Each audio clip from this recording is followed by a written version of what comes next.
mais uma noite de muita alegria em estar com vocês aqui na Connect TV. Programa Lucida Minha começando para o Brasil e para Portugal.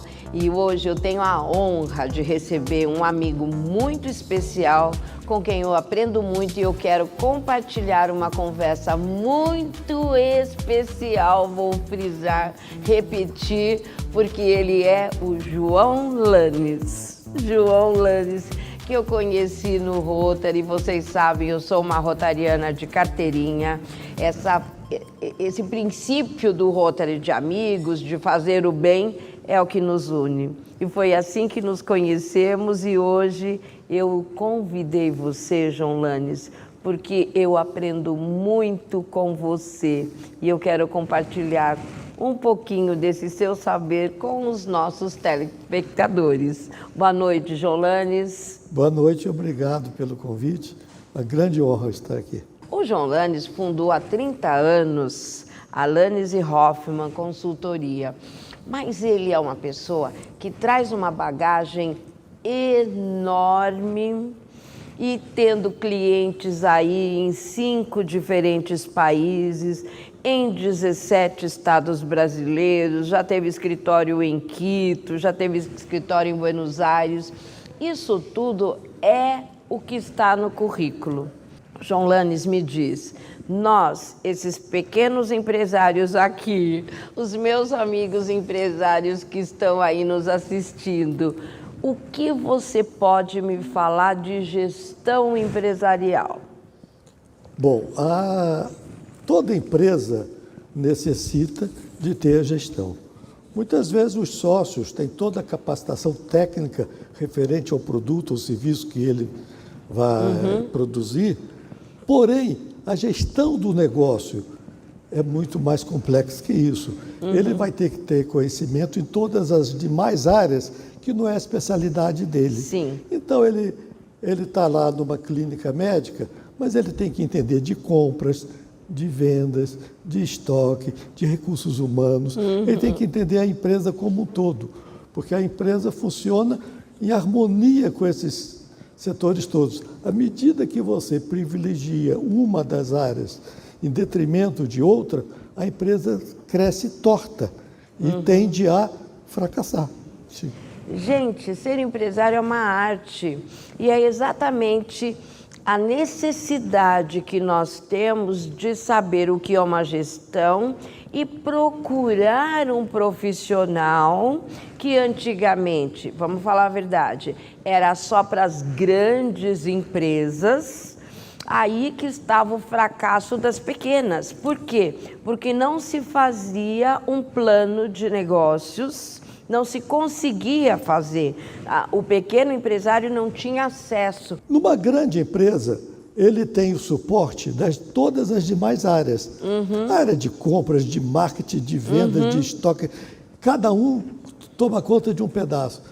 Na empresa pequena, ele sozinho, ele é o RH, tem que saber a parte jurídica, tem que saber a parte contábil, tem que saber a gestão financeira. É assim mesmo. Ou seja, isso não é microempresário, é um tremendo do empresário, muito maior do que talvez numa empresa grande. Sim. Se bem que as empresas grandes também precisam de conhecer as sistemáticas da boa gestão, a gestão do negócio como um todo.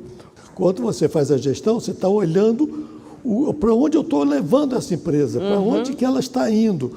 E eu que vou conduzir, e pode ser que eu estou conduzindo para o buraco. Quantas empresas aéreas o Brasil teve no passado que não existem mais? E nós nem estamos dizendo que esses produtos não existem mais no mercado. Nós tínhamos fabricantes de máquina de escrever de renome mundial e que também faziam calculadoras. E essas máquinas de escrever já eram sofisticadas e você trocava uma coisa chamada roseta e trocava o tipo de letra. Tinha até uma que você voltava para pagar. Sim. Pois bem, esse pessoal não conseguiu enxergar a mudança para computador. Para o computador. Ele fabricava calculadora, produzia textos, e não conseguiram enxergar. E elas todas quebraram, porque não souberam olhar o avanço da tecnologia e para onde ir. Agora, você, João Lanes, que é um especialista com mais de 1000 projetos já realizados, como você vê o jovem de hoje iniciando os seus negócios? Eu vejo que eles estão se baseando muitíssimo na tecnologia. Sim. Porém, eu sinto uma negligência no trato com pessoas. Ai, João Lanes. E as pessoas que... Veja só, aquela máquina fantástica, aquele robô, aquele computador, sim, aquele drone, essas coisas todas dentro da empresa, quando chega às 6 horas da tarde e o pessoal vai embora... Não serve de nada. Não serve de nada, a vida morreu. Se ele não... E quem faz a escolha de qual equipamento desse que eu vou comprar? Quem faz esse equipamento ter a melhor função possível? São pessoas. E se eu não tenho as pessoas adequadamente preparadas, motivadas, incentivadas, tudo se perde. A qualidade de uma empresa, você não consegue fazer uma empresa de excelência tendo funcionários medíocres. Vamos falar um exemplo. Na cozinha da nossa casa, se eu tenho um fogão de primeiríssima linha, equipamentos fantásticos, ingredientes de primeira linha, mas se você me põe lá como cozinheiro, a comida vai sair ruim. Você precisa colocar alguém que sabe fazer. Sim. E muitas vezes essa pessoa que sabe fazer até faz sem tantos equipamentos, porque sim, ela tem conhecimento técnico, que domina aquele assunto. E agora o contrário não acontece. Não é possível. Então os funcionários são do nível do Brasil, tem um nível muito baixo comparado com outros países do mundo. Entendo. Nas empresas multinacionais que a gente atua, se nota que a produtividade lá fora é muito maior do que aqui. Um operário nos Estados Unidos consegue produzir mais e melhor do que um aqui, com as mesmas condições. É uma realidade, infelizmente. Uma triste realidade. Nós ainda não temos um nível de excelência como tem lá fora. Então, uma das nossas mensagens com esse bate-papo nosso aqui é a importância da capacitação técnica dos profissionais que representam a empresa, dos funcionários. Eu não digo só técnica, eu digo comportamental também. Comportamental. As pessoas têm que aprender a se posicionar, a se comunicar, a tratar os outros dentro do ambiente. Aqui em Alphaville, aqui no centro comercial, eu fico muito assustado quando eu ando e vejo um grupo de pessoas, eles estão conversando, em geral, falando mal do chefe. Porque ele fez isso, ele falou aquilo. Eu fico intrigado de ver as pessoas que não estão torcendo pela empresa, parece que estão torcendo contra a empresa. Isso. Então, vendo a empresa como um inimigo, o seu líder explorador, como um inimigo. Né, Então, falta esse conhecimento para entender a realidade do que vem a ser uma empresa, né? Pois é, e é exatamente esse o ponto hoje que tem um destaque muito grande. Quando você pensa que aquele funcionário que tem um conhecimento técnico extremamente relevante, mas tem um comportamento desastrado, o que pesa mais para a empresa, para o contratante tal? Eu prefiro, quanto contrato, eu procuro conhecer primeiro quem é a pessoa. O profissional eu posso ajudar a formar, eu posso ensinar. Agora, certos comportamentos, ele está trazendo de família, está trazendo do berço, e não tem como você ensinar isso. Então, contrata-se primeiro a pessoa e depois o profissional. Eu tive uma situação uma vez com uma empresa que me prestou um serviço e eu fui reclamar desse serviço. E um diretor sócio da empresa, ele não me tratou como uma cliente e não se portou ao meu lado querendo aprender com aquele erro que eles tinham cometido. E uma empresa muito grande. E aí eu fiquei tão impressionada com aquilo que eu falei, interessante, como que um próprio diretor não conhece a missão da empresa. E eu tinha muito forte a missão, porque foi exatamente a missão que me fez a diferença entre contratar foi uma compra de um apartamento entre uma construtora e outra. E aí aquele diretor de uma grande construtora, ele não conhecia a missão da empresa. Nessa reunião eu saí muito triste, descontente, desfiz o negócio, não quero mais fazer nenhuma compra com eles, mas eu mandei um presente para esse diretor, um quadro com a missão da empresa, porque ele não conhecia. Essa missão tem que tomar muito cuidado, porque tem que ser verdadeiro. Se aquilo é... Tudo tem que ser verdadeiro, se aquilo é só né, um blá, blá, blá... Pois é. Não interessa, para fazer verdadeiro. bonito. Peço para alguém que sabe escrever umas palavras bonitas e põe na parede. Não tem sentido isso. Até um escritor de romance, ele pode fazer uma missão, se ela não for... Não tem sentido, né? Se ela não tiver realmente a missão de ser cumprida, claro. Não é? Ai, que maravilha essa conversa com o João Lanes. O João Lanes, esse empreendedor e especialista em gestão empresarial. E agora a gente volta porque eu quero fazer uma pergunta bem estratégica para você. Eu quero que você me fale, a empresa que quer fazer sucesso, João Lanes, ela tem que seguir caminhos, processos.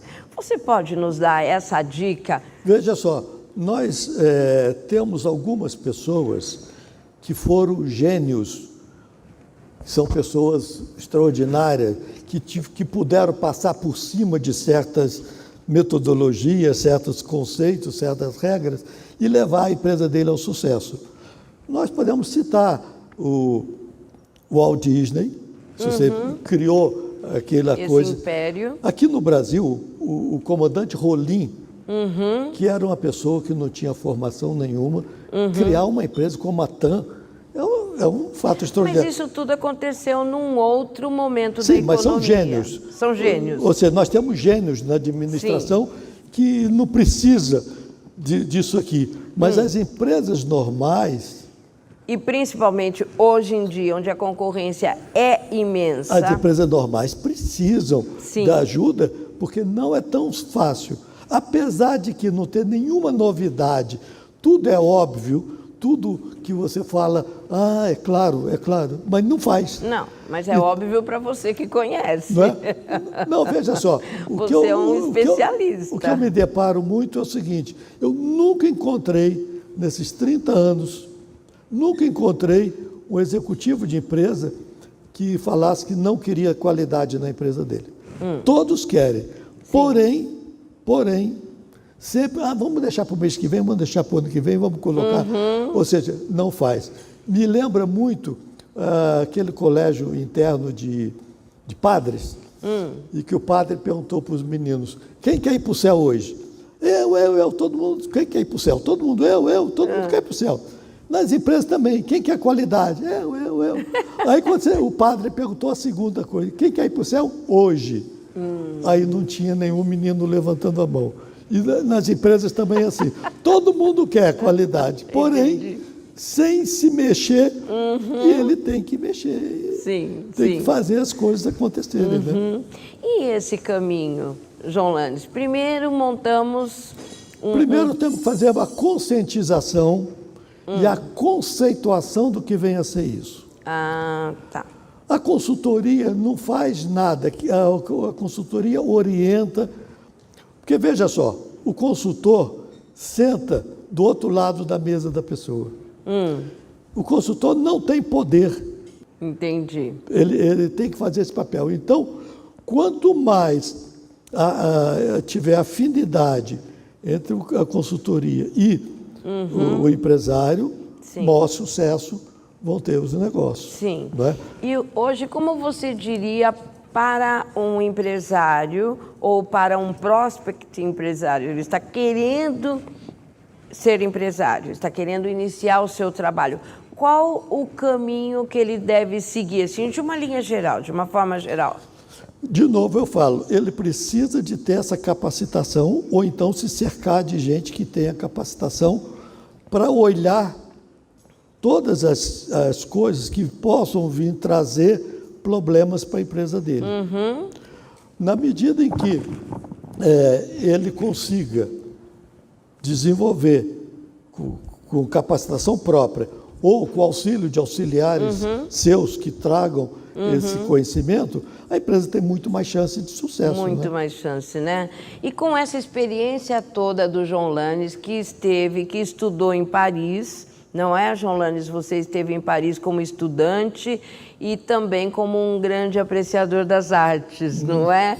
E depois, por 2 vezes, você morou em Estocolmo. Sim. Então, tudo isso te traz uma bagagem muito grande, onde você, assistindo aos empresários, você passa uma visão, inclusive, mundial. É uma visão muito mais ampla e que pode despertar no empresário essa necessidade da qualidade, que hoje nós temos que falar que é o ponto fundamental para o negócio dar certo, e o respeito às pessoas, como a gente falou no primeiro bloco, não é verdade? Quando a gente analisa uma obra de arte, vamos falar dos pintores mais renomados, por exemplo, aquela empresa que tem uma coisa calma, um ambiente tranquilo, um ambiente propício à inovação, à criatividade, em comparação com uma outra empresa que está em crise permanente e com atritos e com desgaste, e os funcionários insatisfeitos.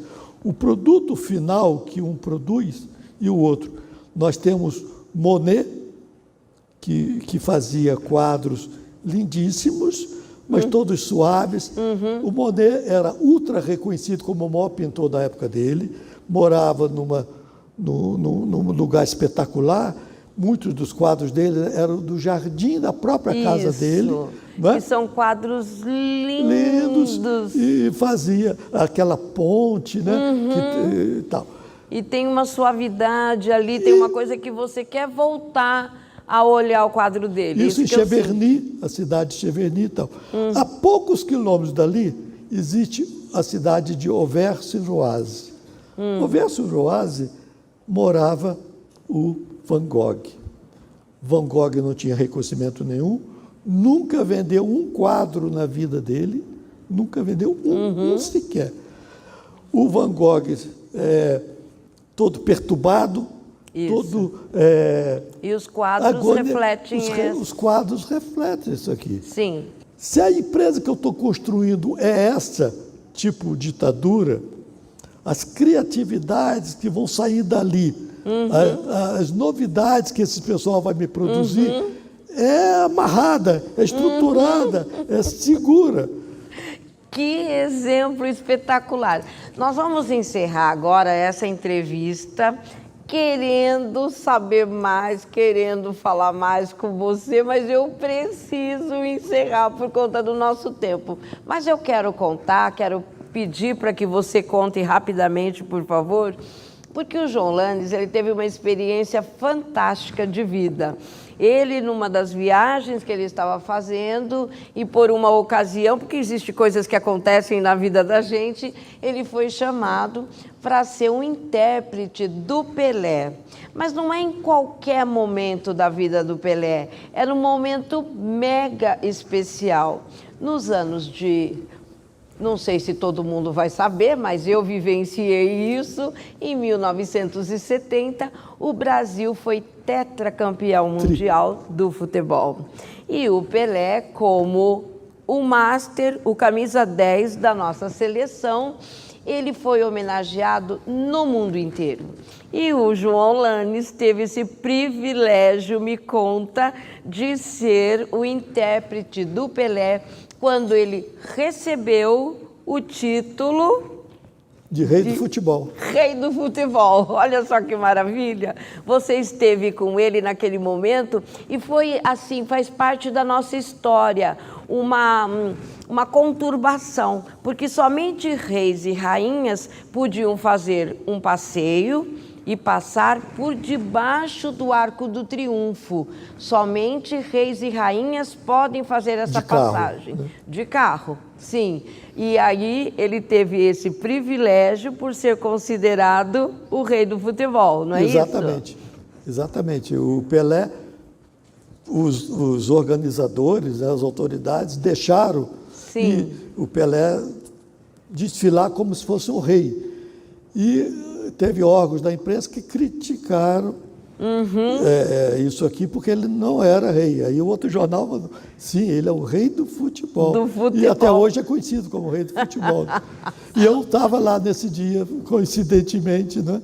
Então, olha que privilégio meu estar aqui ao lado do meu amigo João Lanes, que tem muita história. Eu já conheço um pouco mais da história do João Lanes, quero ter outras oportunidades para apresentar aqui para você, porque o João Lanes, ele é um empresário, é um consultor e traz na sua bagagem a essência da arte.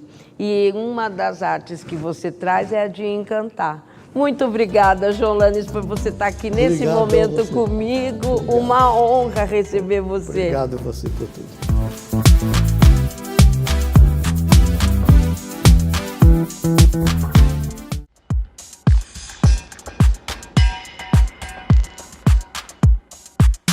Ah, que gostoso voltar aqui, você está aí para acompanhar. Eu tenho uma dica, a dica do especialista. Você conhece o marketing de indicação? Presta atenção, porque foi assim que eu conheci a Lucy. Eu estava acompanhando há um tempinho a Lucy nas redes sociais e eu pensei, ela deve ser influente, eu quero conhecer a Lucy melhor. E aí eu mandei uma mensagem para ela. Olá, Lucy, eu sou o Ricardo Ricchini, sou presidente de um grupo de networking aqui da região e nós usamos o marketing de indicação para fazer negócios. Você tem interesse em conhecer? Ela não só teve interesse em conhecer, como ela fez parte do grupo. E aí a mágica começou a acontecer. Olha só, quanto mais eu conhecia a Lucy, mais eu confiava nela. Quanto mais eu confiava nela, mais eu tinha segurança de indicá-la para os meus contatos. Então, eu era capaz de influenciar as pessoas que eu conhecia, mas que ela não conhecia, para fazer negócios com ela, ok? Isso é interessante, é muito bom, mas não é o melhor.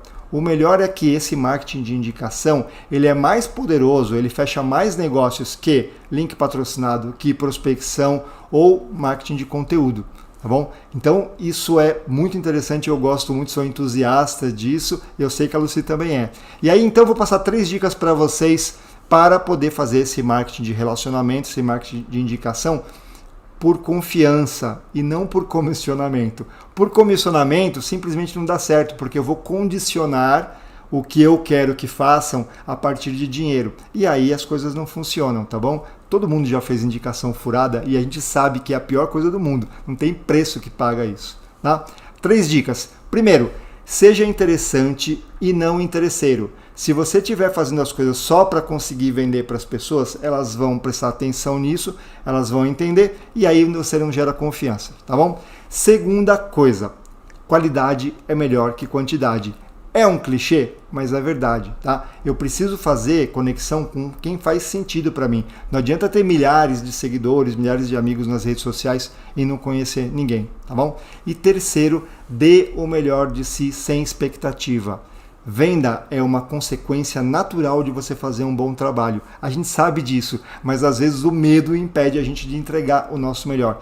Dá o seu melhor, entrega o seu melhor sem expectativa. As pessoas vão notar isso e elas vão começar a ser fã do seu trabalho e elas começam a comprar de você.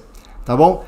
Eu estou falando tudo isso porque eu conheço uma pessoa que faz isso brilhantemente, que é a Lucy, e é só seguir os caminhos dela, tá bom? Lucy, um abraço, muito obrigado pela oportunidade e continue brilhando. Tem um outro assunto que eu gosto muito e eu tenho certeza que você vai amar. É o nosso quadro quando a gente fala de moda. E hoje nós temos um desfile para contar para você quais são as tendências já da próxima estação, para você se preparar aí. Olha só.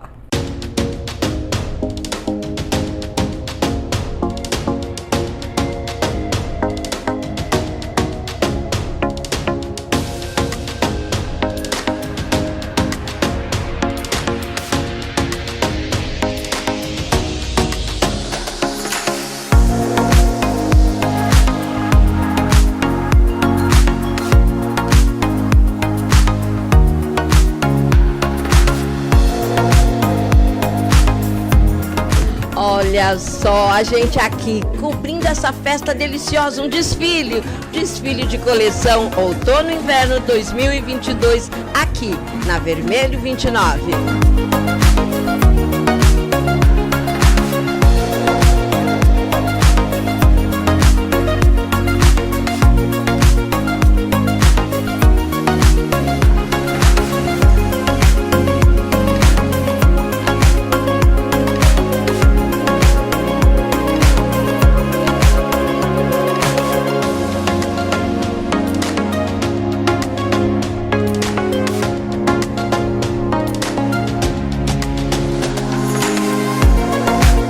Imagine que aqui no Brasil nós temos aproximadamente 1/4 da nossa população são mulheres brasileiras com mais de 50 anos. Você imagine que isso significa uma Itália dentro do Brasil, uma Itália de consumidoras e consumidoras que buscam qualidade, não é mesmo, Kátia? Isso mesmo, qualidade de vida, alegria, né? Mostrar também a beleza interior que elas têm, que nos desfiles o meu propósito não é só mostrar a beleza exterior com a roupa bonita, é também elas colocar para fora aquilo que elas sentem de beleza interior, bonitas, belas, charmosas, né? Que muitas vezes elas ficam anos escondendo isso, né? E não conseguem pôr isso para fora, porque elas viram que nem você diz, vovó vai cuidar dos netos, fica em casa, vai fazer crochê. Sim. E hoje o propósito é outro. A mulherada hoje com 50 a mais, elas são jovens, né? Se sentem empoderadas. Então, sim, é isso que eu busco, né? Trazendo elas para esses desfiles, elas vão se pondo para fora tudo aquilo que elas têm dentro delas, que elas têm vergonha, muitas vezes é vergonha, né? Que elas não querem, não vou. Aí a primeira vez que vai, nunca mais elas querem parar de desfilar. Eu conheci a Kátia logo no começo do projeto e acho que eu dei um pouco de força, ela me deu muita força, nós sempre fomos muito cúmplices, né? Então eu participo de todos os eventos, tudo que eu posso fazer, né? Pelo desfile, nos eventos, eu amo fazer isso, né? Eu amo fazer isso.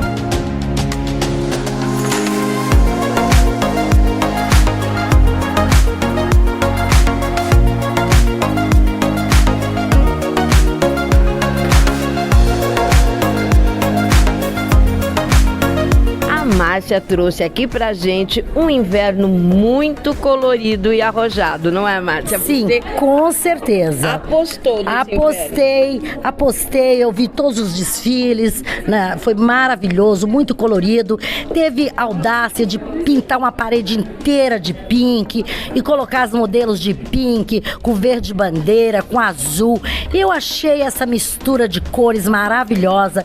E temos nossas confecções brasileiras que apostaram também, e eu, como sou uma lojista arrojada, eu também apostei nessas cores. Então aqui a gente mistura, gente, olha, você pega uma calça azul e coloca com uma peça coral e a gente faz looks belíssimos, até porque nós estamos saindo de uma pandemia, né, gente?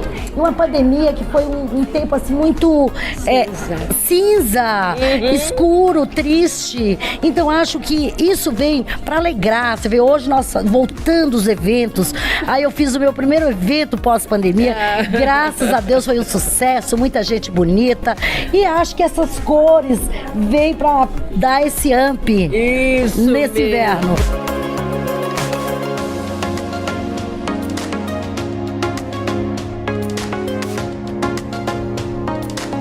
Ai, que delícia, gente! Essa cobertura do desfile aqui na Vermelho 29 trouxe pra gente como vai ser colorido esse inverno, como será cheio de cores e estruturas, os blazers vestidos, vocês viram, e muito brilho. Esse é o nosso outono e inverno e eu estou muito feliz de fazer essa cobertura em mais um programa Lucy Damian aqui na Connect TV.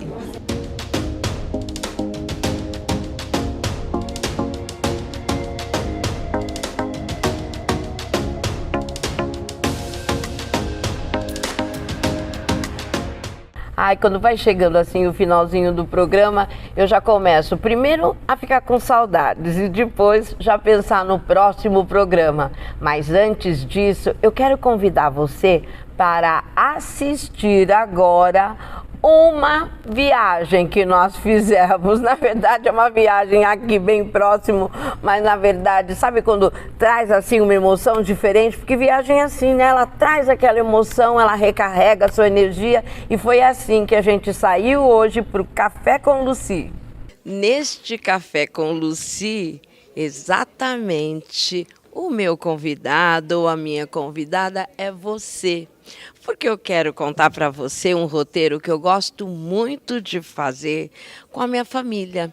Seja para tomar um café ou para tomar um bom vinho. E é o roteiro do vinho em São Roque. Acompanhe comigo essa viagem, porque é uma delícia quando a gente sai, não é?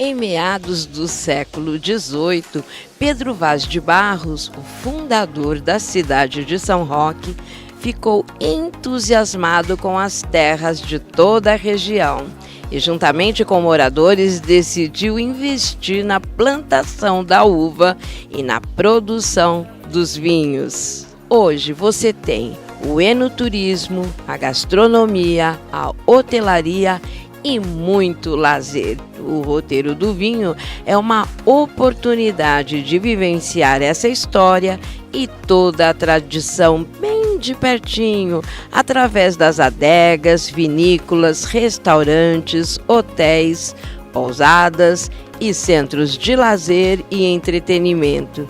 E o principal, tudo isso em meio à natureza abundante da Mata Atlântica preservada.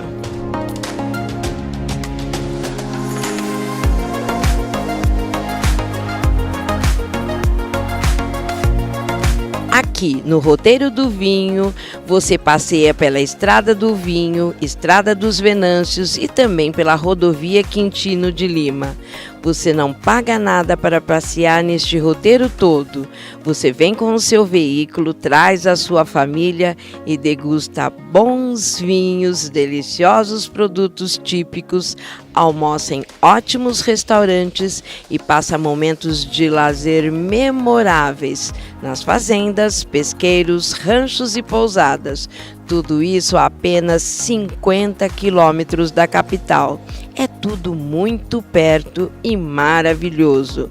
Você poderá ainda visitar as produções de alcachofras e também de hortaliças trazidas pelos imigrantes europeus que encontraram em São Roque um clima ideal para desenvolver essas culturas. Aproveite o roteiro do vinho em todas as estações do ano, porque São Roque é uma cidade incrível durante todo o ano. Venha e traga sua família, assim como eu gosto de vir e passear aqui com a minha. Na primavera é o momento ideal para contemplar a beleza inconfundível da flor da alcachofra. Esse período é o que antecede a sua colheita. Já no verão, entre os meses de janeiro e fevereiro, é aquela hora da colheita da uva. E no outono, as árvores de plátanos dão seu show em toda a cidade. Agora, e quando chega o inverno? O inverno é aquela oportunidade para curtir o friozinho da cidade e todo o charme espalhado no ar. Aproveite e venha até o Roteiro do Vinho. Quando eu faço um brinde com café, eu faço também com vinho. E nessa viagem eu pude estar com você e foi uma delícia estrear esse quadro, eu e você, pensando em como aproveitar melhor os nossos momentos junto com as nossas famílias. Ai, que passeio gostoso! E eu gosto muito de ter você aqui às segundas-feiras para que a gente, sabe, viaje nesse universo aí das novidades. Não esqueça, aqui você tem turismo, você tem negócios, você tem gastronomia, bebidas, você tem educação financeira, você tem esse bate-papo tão gostoso que é muito carinhosamente preparado por toda a nossa equipe de produção. Então, na próxima segunda-feira, esteja conosco. Programa Lucy Damian, às 20 horas, aqui na Connect TV.